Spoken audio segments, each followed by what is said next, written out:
மகா மாரியம்மன் கோயில் சிங்கப்பூரில் சைனா டவுன் என்னும் வட்டாரத்தில் சவுத் பிரிட்ஜ் சாலை என்னுமிடத்தில் அமைந்திருக்கும் ஓர் இந்து கோயில் ஆகும்.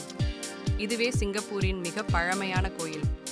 மகா மாரியம்மன் கோவில் தமிழ்நாட்டில் நாகப்பட்டினம், கடலூர் போன்ற இடங்களில் இருந்து சிங்கப்பூரில் தமிழ் மக்களின் உறுதுணையோடு 1827 அமைக்கப்பட்டது. மாரியம்மனை முதற் தெய்வமாகவும் மூலஸ்தான தெய்வமாகவும் அமைத்துள்ளார்கள். 1823 இப்போதுள்ள மாரியம்மன் கோவில் அமைந்துள்ள இடமான சவுத் பிரிட்ஜ் சாலையில் கோவில் கட்ட அனுமதி தரப்பட்டது. 1827 கோவிலின் அடித்தளப்பணி ஆரம்பிக்கப்பட்டது. தமிழ்நாட்டின் கடலூரைச் சேர்ந்த ஒருவர் தம்முடன் எடுத்து வந்த அம்மன் சிலையை மரப்பலகை, கூரையுடன் கூடிய சிறு குடில் அமைத்து சின்ன அம்மன் என்ற பெயரில் பிரஷ்டை செய்து வழிபாடு தொடங்கப்பட்டது.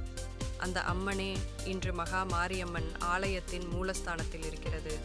இக்கோயில் கோவில் சீனர்கள் அதிகம் வாழும் பகுதியில் அமைந்திருக்கும் காரணத்தால் சுற்றுப்புறத்தில் இருக்கும் சீனர்களும் மாரியம்மன் கோயிலுக்கு வந்து வழிபடுகிறார்கள். ஆண்டுதோறும் நடக்கும் தீமிதிப்பு விழாவில் சீனர்கள் பெரும் வாரியாக பங்கு பெறுகிறார்கள். கட்டுமானப் பணிகளுக்கு நிதியுதவி வழங்கினார்கள். அக்டோபர் நவம்பரில் திரௌபதி அம்மனுக்கு தீமிதிப்பு விழா நடக்கிறது. இத்திருவிழா 1842 முதல் நடைபெறுவதாக கூறப்படுகிறது. நவராத்திரி, 1008 சங்காபிஷேகம், மகாசத சண்டி யாகம், நவசக்தி அர்ச்சனை, திரௌபதி உற்சவம் ஆகிய விழாக்கள் சிறப்பாக நடந்து வருகின்றன.